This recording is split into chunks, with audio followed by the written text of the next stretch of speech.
me, mister, do you have the time? Are you so important that it stands still for you? Excuse me, mister, lend me your ear. I have here with me today Janet Bianchini. Hello, Janet. Tell me, you have an Italian surname.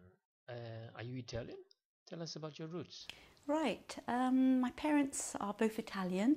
They were born in Abruzzo, but I was born in England, in Oxford, and so I was brought up in Oxford and lived there all my life. But I often travelled to Abruzzo for summer holidays, so I was quite I know Abruzzo quite well, and I knew it quite well. So, how many languages do you speak? I speak French because I studied French at university. I speak Spanish. I went to Spain for a couple of years. I spoke Greek while I was in Greece, and I studied German for A-level at secondary school. But I would honestly say I could speak probably Italian, Spanish and French relatively fluently, and the others I've sort of gone a bit rusty, really. You started your teaching career in Madrid. Why Madrid? Well, basically, I wanted to learn Spanish. It's a language that I really love. So I thought the best way of studying the language was to go to Spain, teach English, and at the same time pick up the language. And in 1 year, I went from relatively sort of intermediate level to quite high level because I spoke it a lot, and it was the best thing I could ever have done to actually go to the country to study the language. Then you moved to somewhere close to where I am now. Many of our viewers probably haven't heard of it. Could you tell us about that? Yes, I moved to Fuerteventura, which is an island which belongs to the Canary Islands. And I basically answered an advertisement from the Guardian newspaper saying a school in Fuerteventura needed a teacher. And I thought, wow, to spend a year on a Mediterranean island and to pick up some more Spanish, I thought that sounded like a good option. And it was one of the most fabulous years of my life on Fuerteventura because the people were very friendly, and I had a good time there with my students and friends that I made. Yes. After Fuerteventura, you packed your bags and off you went to Germany. How does that experience differ from that in Spain? Well, I went to Germany when it was, excuse me, the former German Democratic Republic. So it was still under Russian ruling.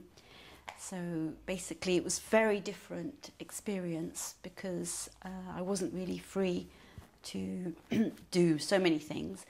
But on the other hand, I was able to experience what it was like to live in a country which was behind the Iron Curtain in 1982. And I learnt a lot about the way the people felt. And I studied German while I was there, so I picked up the language. But it was a fantastic experience to actually see how people were living in such perhaps a restricted environment as it was at that time. And it's one of the experiences that I have had which I'll never forget in my whole life, really. Greece was next. How was that? Greece was fantastic, and I stayed there for 3 whole years. I went to Patras, which is on the coast, and I taught English there to children up to adults, and English at all levels.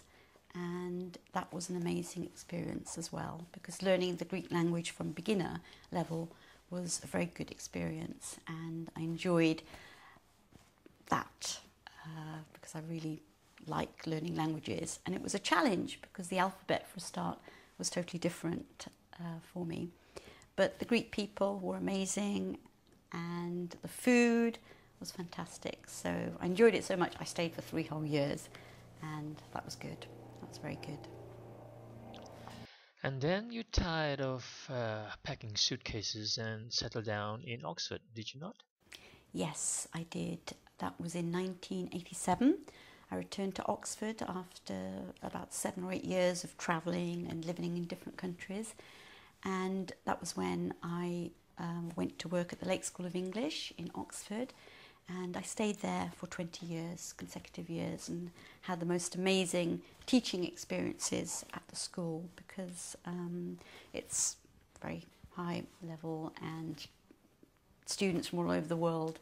I enjoyed different aspects of teaching while I was there, and also living with my family was a great experience after all those years of travelling abroad. And then I settled down. I got married to my husband Carl, and so it was a period of relative calm, and it was a good, fantastic time, in fact. But after 20 long years, you seem to have got the itch again and moved to Abruzzo. Or was there another reason to that? I think my husband and I wanted to move somewhere perhaps a little bit quieter, somewhere in the countryside, and have a bit more space than where we were living at the time. And we both decided that perhaps at that particular stage, 3 or 4 years ago, we couldn't afford to buy what we would really want because everything was quite expensive. So we decided to go to Abruzzo, which is where my parents originate from, and we had already been there for holidays together, and we thought, why not? We're still young, let's get up and go. So we sold our house, and with the proceeds we were able to buy sort of a house in the countryside with a little bit of land, olive trees and so on. And that's where we are now, and it's something which was a good choice. And my husband is British, but he's really enjoying his life in the Abruzzo countryside, and so am I very much indeed.